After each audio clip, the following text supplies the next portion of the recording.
الکریم اما بعد فاعوذ باللہ من الشیطان الرجیم بسم اللہ الرحمن الرحیم۔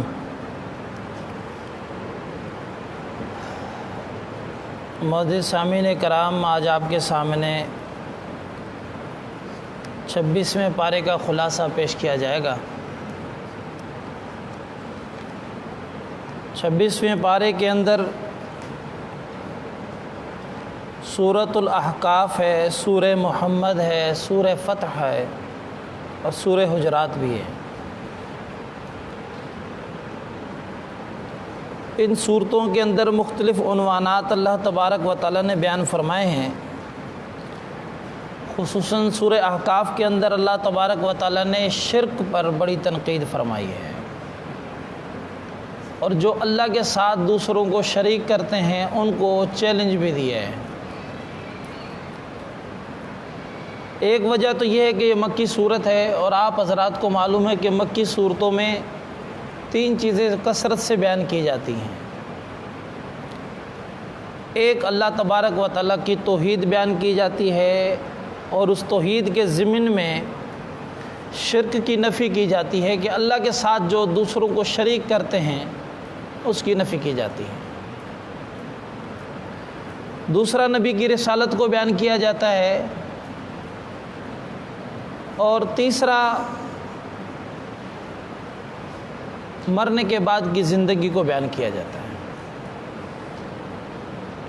تو یہاں پر بھی وہی ترتیب رکھی ہے۔ اللہ تبارک و تعالیٰ نے اپنی قدرت بیان فرمائی ہے۔ اپنی قدرت بیان کرنے کے بعد اللہ تبارک و تعالیٰ نے ان لوگوں کو خطاب فرمایا جو اللہ کے ساتھ دوسروں کو شریک کرتے ہیں، اور وہ شریک کرنے والے میں ہمیشہ کے لیے جو بھی شریک کرنے والے ہوں، اللہ تبارک و تعالیٰ کے ساتھ مختلف ادوار میں مختلف لوگوں نے مختلف شخصیات مختلف چیزوں کو شریک کیا ہے۔ انسان کی طبیعت ہے، انسان ہر ایک کو اپنے اوپر قیاس کرنے کی کوشش کرتا ہے کہ جیسا میں ہوں اسی طریقے سے دوسرے بھی ہوں گے، اور انہی جن چیزوں کی مجھے ضرورت ہوتی ہے ہر ایک کو انہی چیزوں کی ضرورت ہوگی۔ تو وہ انسان اللہ تبارک و تعالیٰ کے لیے بھی یہی خیال کرتا ہے کہ جن چیزوں کی مجھے ضرورت ہے شاید اس کو بھی ضرورت ہے، لیکن اللہ تبارک و تعالیٰ ان سب چیزوں سے پاک ہے۔ جو قل هو اللہ احد جو ہم پڑھ رہے ہوتے ہیں اس میں یہی بات کی جاتی ہے، اے نبی ان کو کہہ دیجئے میں ایک ہوں۔ اب اسی میں بیان فرمایا جاتا ہے کہ میں بے نیاز ہوں، اللہ الصمد، اس کو کسی کی پرواہ نہیں، اس کو ضرورت نہیں ہے ہماری، اس کو کسی چیز کی بھی ضرورت نہیں۔ وہ جو کھربوں فرشتے ہیں اللہ کو ان کی بھی ضرورت نہیں۔ اللہ کی ذات بے نیاز ہے۔ ہم بھی کہیں کہیں بے نیاز ہو جاتے ہیں۔ مثال کے طور پر کبھی جیب میں 1 روپیہ پڑا ہے، ایسا آدمی جس کے کروڑوں روپے بینک بیلنس ہو، اس کے بینک بیلنس میں سے 1 روپیہ اگر اس کا کہیں ادھر ادھر ہو جائے، خیر چھوڑو خیر ہے، پرواہ کریں گے؟ نہیں۔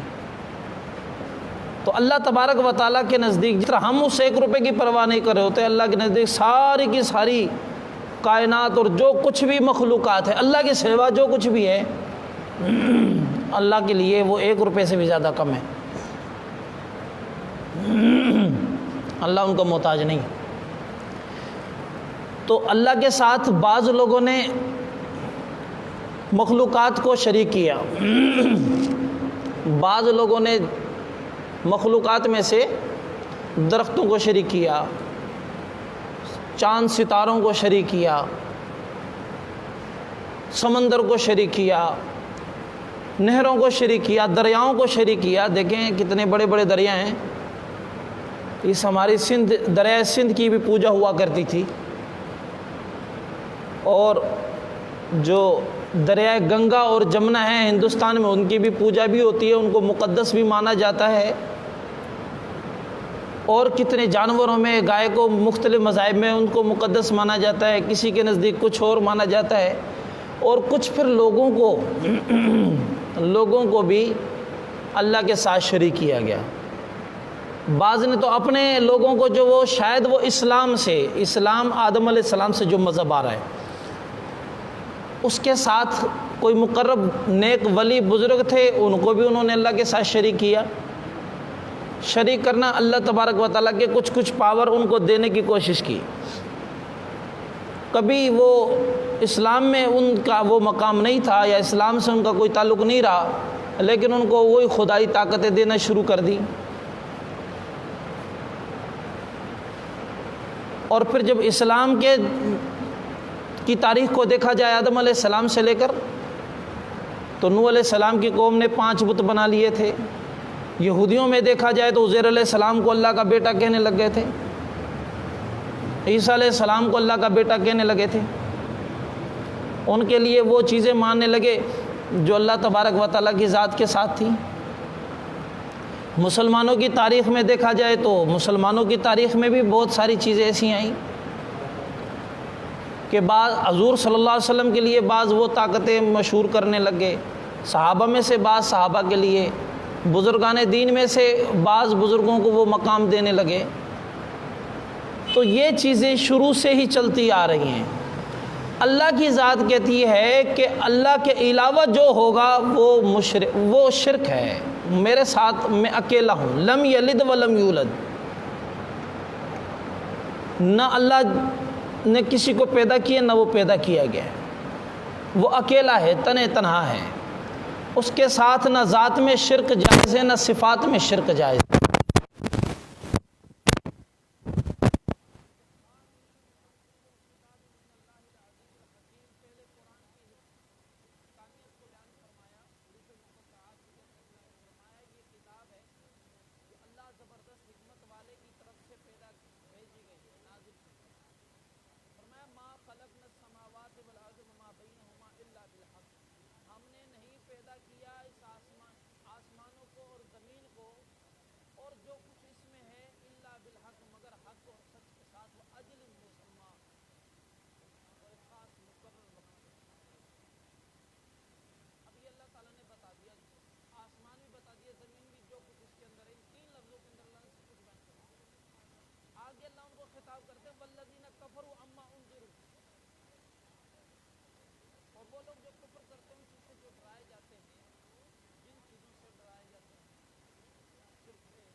کوئی ایک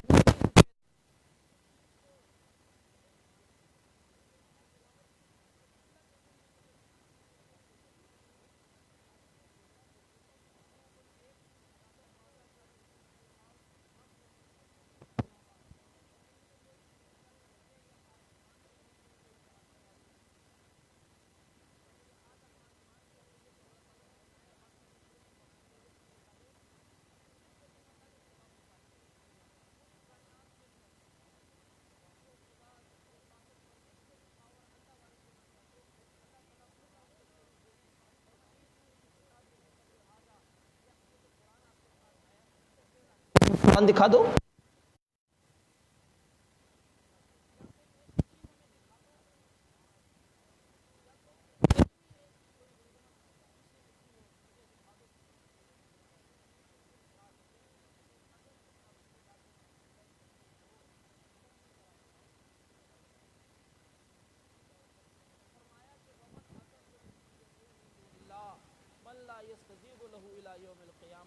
اللہ تعالیٰ کہتے ہیں کہ اس سے زیادہ گمراہ کون ہو سکتا ہے کہ جو پکارتا ہے اللہ کے علاوہ کسی اور کو۔ کس کو پکارتا ہے؟ من لا یستجیب لہ الی یوم القیامہ، جو قیامت تک اس کو جواب نہیں دے سکتا۔ تو اللہ کہتے ہیں اس سے زیادہ گمراہ کون ہوگا؟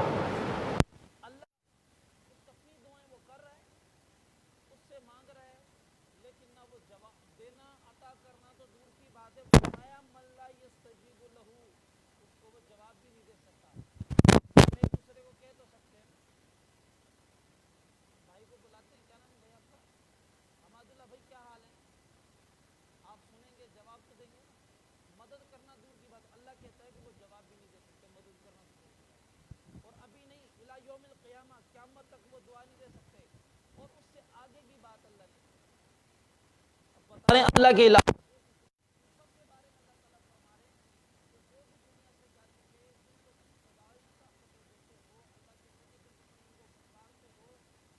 فیصلہ ہے لا یستجیب، تمہاری بات کا وہ جواب بھی نہیں دیں گے، اور جواب دینا تو آگے فرمایا کہ وہ ہم ان دعائہم غافلون. ارے اس سے آگے کی بات اللہ نے کہہ دی کہ یہ جو پکار رہے ہیں، یہ جو بلا رہے ہیں، جن کو بلا رہے ہیں وہ تو بیچارے ان کی باتوں سے ہی غافل ہیں.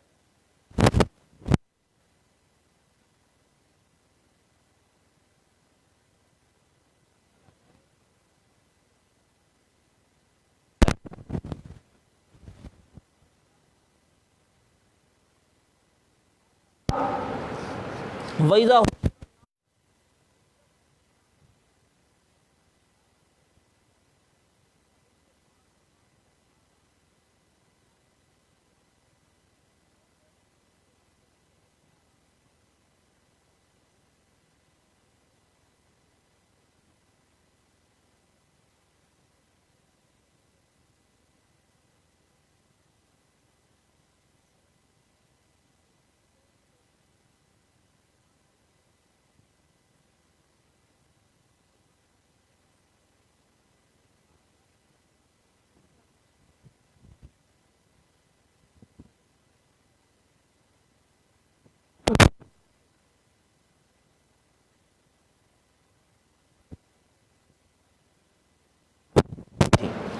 یہاں پر اللہ کہتے ہیں جب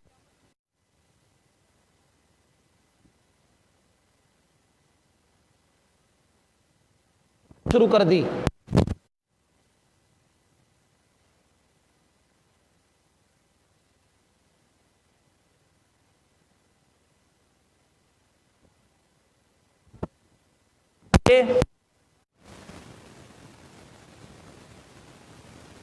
تو وہ سارے کے سارے ان کے دشمن ہو جائیں گے. وہ کہیں گے بھائی تم کیسے ہمیں کہہ رہے ہو. اور فرماتے وہ کانوا بعبادتہم کافرین، اور جن کی عبادت کرتے تھے وہ چاہے وہ نیک بزرگ تھے یا وہ ان کے کسی بھی مذہب کے کوئی بڑے پیشوا تھے، وہ انکار کرنے والے بن جائیں گے کہ ہماری کوئی عبادت نہیں کی، ہم نے کبھی نہیں کہا کہ ان کی بات کریں. وہ خود انکار کرنے والے بن جائیں گے.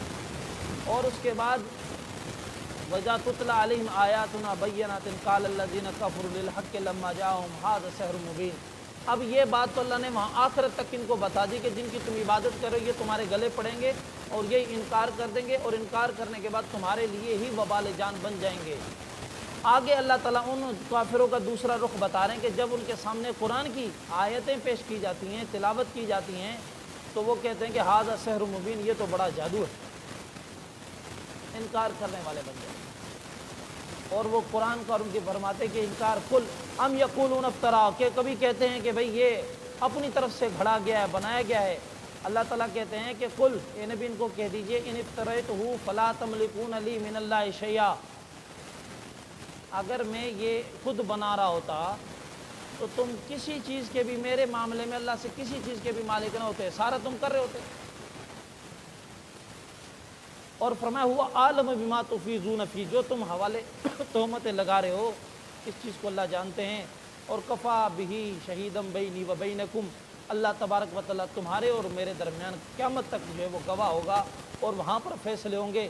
وہ الغفور الرحیم، وہ غفور بھی ہے اور رحیم. یہ باتیں اللہ تبارک و تعالیٰ نے بتائیں.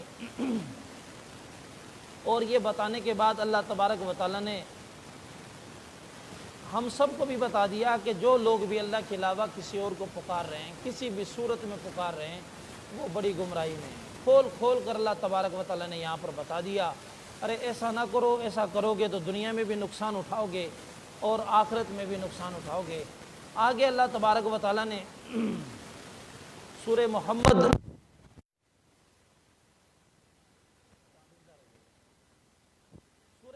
کے اندر اللہ تبارک و تعالیٰ نے، یہ مدنی صورت ہے اور مدنی صورت کے اندر احکامات بیان کیے جاتے ہیں. یہود و نصارہ کے بارے میں بیان کیا جاتا ہے اور جہاد کے اور دوسرے احکامات بیان کیے جاتے ہیں. یہاں پر بھی اللہ تبارک، اس کو سورہ محمد بھی کہا جاتا ہے، سورہ قتال بھی کہا جاتا ہے.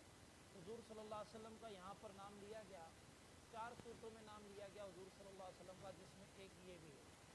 اس میں اللہ تبارک و تعالیٰ نے قتال قتال کے احکامات بیان فرمائے، اور اللہ تعالیٰ نے قرآن میں فرمایا الذین کفروا وصدوا عن سبیل اللہ اضل اعمالهم، کہ جو لوگ جنہوں نے کفر کیا اور اللہ کے راستے سے روکتے ہیں انہوں نے اپنے اعمالوں کو برباد کر دیا ہے۔ اور والذین آمنوا وعملوا الصالحات وآمنوا بما نزل علی محمد وهو الحق من ربهم، اور وہ لوگ جو ایمان لے کر آئے، نیک اعمال کیے، اور انہوں نے اپنے گناہوں کے اللہ تعالیٰ نے ان کو جو نازل کیا حضور صلی اللہ علیہ وسلم پر، محمد پر، اس پر وہ ایمان لے کر آئے، وَهُوَ الْحَقُّ مِن رَبِّهِمْ، وہ حق پر اپنے رب کی طرف سے۔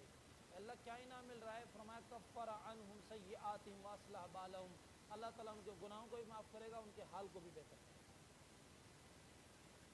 شریعت پر عمل کرنے سے انسان کے حالات درست ہوتے ہیں، غربتیں ختم ہوتی ہیں، پریشانیاں ختم ہو جاتی ہیں، خوشیاں آ جاتی ہیں، راحت اور برکتیں نصیب ہوتی ہیں۔ اب جب یہ اللہ تعالیٰ نے بتا بھی دیا تو پھر اللہ نے آگے ان کے بارے میں فرمایا کہ جو اسلام کے وہ لوگ ایسے ہیں کہ ان کے ساتھ جنگ کرو، اور فرمایا کہ فضرب الرقاب، اور ان کی گردنوں پر جب اسلام پر نہیں آ رہے، فرما برداری نہیں کر رہے، اطاعت فرمانبردار نہیں ہو رہے، اور اسلام کے دشمن بن رہے ہیں، تو پھر ان کے ساتھ لڑو، اور ایسا لڑو کہ وہ سارے کے سارے یا تو فرما بردار ہو جائیں، غائب ہو جائیں، یہ اللہ تبارک و تعالیٰ جب یہ اب ان میں سے دو طرح، یا تو ان کو کہ فرما بردار ہوں گے، سرکش رہیں، تو پھر ان کو قید کر لو، اور ان کو قید کر لو اور اپنا غلام بنا لو۔ اب غلام بنانے کے بارے میں جب اللہ تبارک و تعالیٰ نے یہاں پر فرمایا، تو یہاں پر ایک خاص بات جو مجھے آپ کے سامنے آج پیش کرنی ہے، وہ یہ ہے کہ غلام کا بنانا اسلام نے اس کی اجازت دی ہے کہ آپ ان کو غلام بنا لیں اور اپنے پاس رکھ لیں۔ یہ معاملہ صرف اسلام سے نہیں بلکہ اسلام سے پہلے ہی چل رہا تھا، اور جب اسلام سے پہلے چل رہا تھا تو اسلام نے بھی اس کو فی الحال جاری رکھا، اور اس کو جس پر ظلم ہوا کرتے تھے، اور غلامی ایک توق سمجھی جاتی تھی، غلامی ایک بربادی سمجھی جاتی تھی، اللہ تبارک و تعالیٰ نے اس سے نظر ہٹا کر اس نظام کو بہتر بنانے کی کوشش کی۔ اور اسلام نے پہلے یہ ہوتا تھا کہ غلام بنا لیے، غلام بنانے کے بعد ان کو مارا کرتے تھے، ان کے ساتھ ظلم کیا کرتے تھے، غلام بنا لیتے تھے لیکن ان کو کھلاتے پلاتے نہیں تھے، اور جو باندھی غلام بن جایا کرتی تھی ان کو اپنے استعمال میں کھلاتے، اور ان سے بے حیائیاں جو کرواتے، پتہ نہیں کیا کیا ظلم، یعنی ان کی زندگی موت سے زیادہ بدتر ہو جائے۔ اب اسلام تو خود ہی غلامی ہے، لہٰذا اسلام نے بھی ہر چیز کے احکامات عام کر دیے۔ شراب بھی دیکھو 10 سال میں کیا کیا حرام کر دیا، بس احکامات کے بعد اسلام نے نماز بھی 10 سال کے بعد فرض ہو گئی۔ تو اسی طرح غلاموں کے بارے میں بھی اللہ تبارک و تعالیٰ نے فرما کے دیکھا غلام تو بنا لیں آپ، لیکن غلام بنانے کے بعد آپ کے لیے ایک آئیڈیل زندگی بن جائے۔ اللہ تبارک و تعالیٰ نے جب مسلمانوں کو غلام بن کر مسلمانوں کو ملے،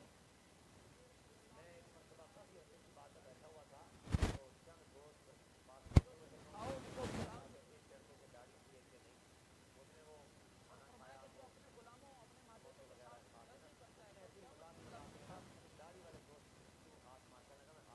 ایک عزت ان کو بھی صحیح طریقے سے نہیں کرتا،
اسی طریقے سے وہ وقت گزارنا پڑے گا. پھر کہیں آگے جا کے اگر کوئی حمل یا کوئی چیز ہے تو پھر وہ آپ کی اولاد کی والدہ بھی بنے گی, وہی ریسپیکٹ اس کی عزت. اچھا, اس دور میں غلامی کے بہت سارے لوگ کہتے, اب کیونکہ ہمیں جو یورپ نے غلامی کا طریقہ دکھایا, وہ غلاموں کے ساتھ ظلم کرتے تھے, ان کو کوڑے مارتے تھے, ان کو جانوروں کی طرح لڑاتے تھے, کبھی جانوروں کے ساتھ لڑا دیتے تھے, کبھی آپس میں ان کو لڑا دیتے تھے, مر جاتے تھے, کوئی پوچھنے والا نہیں ہوتا تھا. اسلام نے کہا خبردار, اگر کسی نے کسی غلام کو مار دیا تو اس کو سزا ملے گی. کوئی آزاد غلام کو سزا نہیں دے سکتا, کوئی مالک اپنے غلام کو قتل نہیں کر سکتا, کوئی دوسرا اس کو قتل نہیں کر سکتا. اسلام نے ان کو عزت و ریسپیکٹ. اور سوال بعض مرتبہ یہ ہوتا ہے کہ غلامی رکھی ہی کیوں؟ ارے غلامی, اگر جنگ ہو گئی دشمنوں سے تو 3 صورتیں تھیں.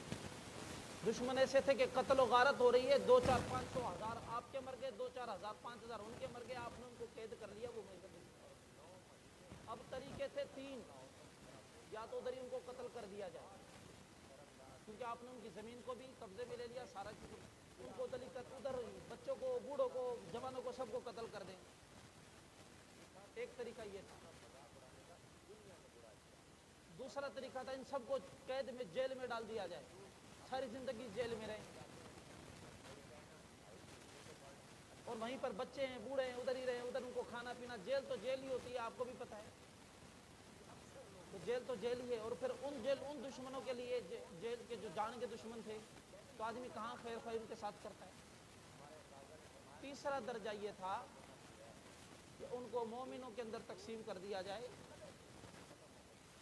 اور ان کو کہہ دیا جائے کہ بھئی یہ ان کا کھانا, ان کا پینا, ان کا رہائش تمہارے پاس ہے, اپنے ضروریات کے کام ان سے لے سکتے ہو, اپنے گھر کے کام کاج ان سے کروا سکتے ہو, کھلانا پلانا تم نے رکھنا ہے. اگر کوئی 2 میاں بیوی تھے تو بھئی اگر وہ ایک ہی مالک کو دے دو تو وہ میاں بیوی بن کے رہیں, الگ ان کا گھر کا انتظام کرو, تمہارے کام کاج کریں گے وہ. اگر کوئی کاریگر ہے تو کاریگر اگر وہ کہتا ہے جی میں آپ کا غلام تو ہوں لیکن مجھے یہ کام آتے ہیں, تو تم اس کو دکان کھلوا کے دو, وہ خود بھی کمائے, تمہیں بھی دے. اور اگر کوئی باندھی ہے, اگر وہ شادی اس کی نہیں ہوئی, کوئی نہیں ہے, تو اس کو آپ رکھ رہے تو اس کو اپنی بیوی کی طرح رکھیں. اگر بچے ہیں تو وہ, اگر غلام بچے ہیں تو ان کو بچوں کی طرح رکھیں, ان کی تعلیم تربیت کا آپ کے ذمہ ہے. اب مجھے بتائیں, ان کو قتل کر دیا جائے, ان کو جیل میں ڈال دیا جائے, یا اپنے معاشرے میں ان کو آزاد گھومنے پھرنے کی اجازت دے دی جائے, اور مالک خوش ہو جائے تو اس کو آزاد کر سکتا ہے. حضور نے فرمایا کہ جس شخص نے کسی غلام کو آزاد کیا, کل قیامت میں اس کے ہر عضو کے بدلے میں اللہ اس کا ایک عضو جہنم سے آزاد کر دے گا. یوں ترغیب بھی دی ان کو آزاد کرنے کی. قسم کا کفارے کے اندر اللہ نے کہا غلام, حدیث میں آتے غلام کو آزاد کر دو, قرآن میں بھی. کسی نے روزے توڑ دیے ہے, کفارہ ہے غلام آزاد کر دو. زہار کر دیا ہے, غلام آزاد کر دو. مختلف جگہوں پر ترغیبیں دی غلام کے آزاد کرنے کی, تاکہ غلاموں کو عزت اور مقام ملے. کتنے بڑے بڑے وزراء گزرے ہیں, کتنے بڑے بڑے عالم گزرے ہیں جو غلاموں کی اولاد میں سے تھے. کیسے بن گئے؟ چھوٹا غلام مل گیا مالک کو, بھائی اچھا تم میں میرے غلام تو ہو پر نہیں میرے بچوں کی طرح ہو, تم جایا کرو فلاں جگہ پر بڑے صحابی ہیں, وہ وہاں حدیث پڑھاتے, تم جا کر پڑھا کرو. بڑے بڑے عالم, وقت کے بڑے بڑے عالم جو ہیں وہ غلام بنے, ان کے مالکوں نے انہیں پڑھایا. تو اسلام تو اس وجہ سے غلامیت کو چلا رہا تھا, ایک دم ساری دنیا میں ختم نہیں کی جا سکتی تھی. تو پھر جب پوری دنیا کو شعور آیا, وہ جو غلاموں پہ ظلم کرتے تھے ان کو بھی شعور آ گیا, انہوں نے کہا جی غلامی, انسان کو غلام نہ بنائے, یہ ٹھیک نہیں ہے. مسلمان نے کہا ٹھیک ہے جی, پھر قرارداد پاس ہوئی اور پھر اس کے بعد انسان کو غلام نہیں بنایا جا سکتا. لیکن اسلام کے اندر غلام ذلت کا نام نہیں. غلام سمپل تو یہ ایک الگ ہے, ایک سردار ہے, ایک مالک ہے, ایک اس کا نوکر ہے, وہ تو ایک الگ ہے. ورنہ اسلام نے غلامی کو نوکری کا نام دیا کہ تم کسی کے نوکر ہو, کام کر رہے ہو, اس کے پیسے بھی لیتے ہو اور آزاد گھوم پھر بھی رہے ہو. نہ تمہیں وہ مار سکتا ہے, نہ تمہیں قتل کر سکتا ہے, نہ تمہیں کہیں قید کر سکتا ہے. جس طرح آج بھی ہمارے پاس سرونٹ ہوتے ہیں, سارے ہر ایک تو کوئی نہ کوئی کسی نہ کسی کا نوکر تو ہے ہی، کسی نہ کسی درجے میں۔ چپڑاسی جو ہے وہ ہیڈ ماسٹر کا نوکر ہے، ہیڈ ماسٹر جو ای ڈی او کا نوکر ہے، ای ڈی او جو ہے وہ سر اس کا جو ہے وہ ڈسٹرکٹ کوئی آفیسر ہے اس کا نوکر ہے، وہ اس سے آگے چلا جائے سیکرٹری کا نوکر ہے، سیکرٹری جو ہے وہ چیف سیکرٹری کا نوکر ہے، چیف سیکرٹری جو ہے وہ وزیر اعلیٰ کا نوکر ہے، وزیر اعلیٰ، یعنی یوں کرتے کرتے کوئی نہ کوئی وزیر اعظم ہوتا ہے کہ وہ کسی کا نوکر نہیں ہوتا، لیکن حقیقت میں بھی وہ ساری قوم کا نوکر ہوتا ہے۔ اسلام نے یہ نظیم طریقہ سکھایا۔ تو یہ باتیں جب اسلام نے بتائیں اور یہ طریقہ بتایا تو مسلمان کے پاس جو نوکر آتے تھے بڑے خوش رہتے تھے، ساری چیزیں دھڑا دھڑ مسلمان ہوتے۔ ارے ہم تو یہ سنتے تھے ہمارے پاس تو قومیں یوں ظلم کر دیا کرتی تھی، انہوں نے ہمیں عزت دی، احترام دیا، اتنا پیارا مذہب۔ تو 98% سے زیادہ لوگ مسلمان ہو جائے گا۔ بہت سارے تو ایسے ہوتے تھے جو مسلمان نہیں ہوتے تھے قوم میں سے، اس کو مسجد میں لے آتے، بھی مسجد میں رہنے دو، کھائے پیے ادھر رہے، اس کو کوئی ترغیب نہ دو۔ کوئی 10 دن کے بعد، کوئی 15 دن کے بعد، کوئی مہینے کے بعد، کوئی 2 مہینے کے بعد مسلمان ہو جاتے۔ اس طریقے سے اللہ تبارک و تعالیٰ نے اس نظام کو بنایا۔ آگے سورہ فتح کے اندر ایک مختصر سا واقعہ ہے۔ کتنا ٹائم ہو گیا؟ شروع کس ٹائم کیا تھا؟ 40 پہ کیا تھا، چلے 5 منٹ میں۔ یہ بڑا اہم واقعہ ہے سورہ فتح، یہ بڑی مبارک سورت ہے، اور اس میں گویا کہ یہ ٹرننگ پوائنٹ، اسلام کا ٹرننگ پوائنٹ اس سورت میں بیان کیا گیا۔ جو دبے رہتے تھے مسلمان، جو آہستہ آہستہ رنگ رنگ کر اسلام بڑھ رہا تھا، ایک دم کھل گیا۔ اللہ تعالیٰ نے اتنا رستہ کھول دیا کہ جب یہ سورت میں اصل میں واقعہ بیان کیا گیا صلح حدیبیہ کا، اللہ کہتے ہیں انا فتحنا لک فتحا مبینا، اے نبی ہم نے آپ کو فتح دے دی، مبین ظاہر ظہور فتح دے دی۔ صلح حدیبیہ ہوئی ہے، اس کو اللہ فتح مبین کہہ رہے ہیں۔ ہوا یہ کہ حضور صلی اللہ علیہ وسلم کو 6 ہجری میں خواب آیا کہ ہم عمرہ کر رہے ہیں۔ حضور صلی اللہ علیہ وسلم نے صحابہ سے بتایا، صحابہ بھی خوش ہو گئے کہ اللہ کی طرف سے ہے، حضور کا خواب تو وہی ہوتا ہے، چلو تیار ہو جاتے ہیں۔ تیار ہوئے، تقریباً کم و بیش 1400 صحابہ حضور کے ساتھ عمرے کے لیے چلے۔ جنگ کا ارادہ نہیں تھا، سفر میں جتنے تھوڑے بہت ہتھیار ہوتے وہ تو تھے، باقاعدہ ہتھیار جنگ کے لیے نہیں گئے۔ جب یہ معاملہ ہوا، حضور صلی اللہ علیہ وسلم وہاں سے چلے، صحابہ بھی ان کے ساتھ تھے، اور جب صحابہ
تبارک و تعالیٰ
نہیں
صاحب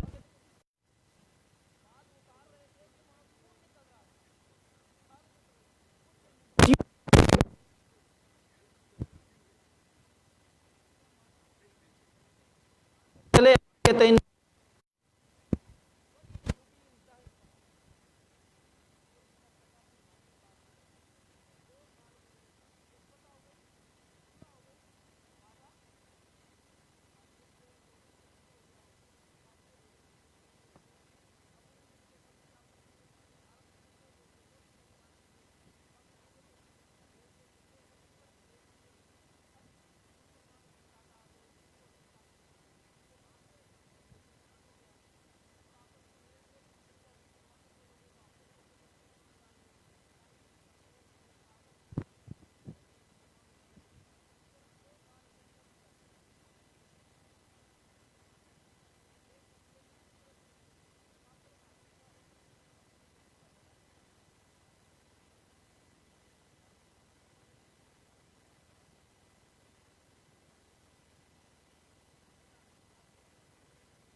محبت نصیب فرمائے.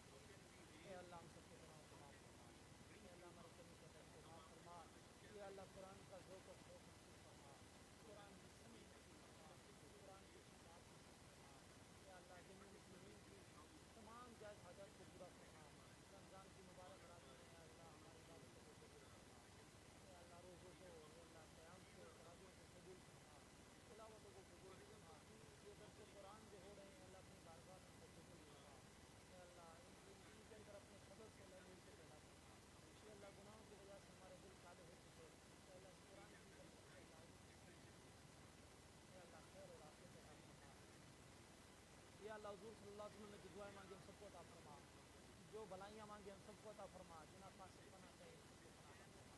اے اللہ پوری دنیا میں جہاں بھی مسلمان عالم اسلام جہاں بھی مظلوم ہیں، تکلیف میں ہیں، اللہ ان کی تکلیفوں کو دور فرما۔ اے اللہ ان پر ظلم کرنے والے ظالموں کو ہدایت نصیب فرما، ان کے نصیب میں ہدایت نہیں تو خیر نصیب فرما، تباہ و برباد فرما۔ اے اللہ ملک پاکستان کو بھی زندگی رات کی ترقیاں نصیب فرما۔ اے اللہ اس کے دشمنوں کو بھی ہدایت نصیب فرما، اگر ان کے نصیب میں ہدایت نہیں تو تباہ و برباد فرما۔ اے اللہ خیر اور عافیت سے معاملے فرما۔ اے اللہ جو دنیا سے جا چکے ہیں، اے اللہ ان کی قبروں کو نور و نور فرما۔ اے اللہ ان کو اپنے بھی بھول گئے، اللہ تو ان کو بھول جا۔ اے اللہ رمضان کی برکت والی راتوں میں اللہ ان کی بخشش فرما، ہم سب کے جو پیارے چلے گئے ان کی بخشش فرما۔ اے اللہ ان کی کامل مکمل مغفرت فرما۔ اے اللہ قیامت تک آنے والے جو ہمارے مسلمان بھائی ہیں، اے اللہ ان کی بھی کامل مکمل پہلے سے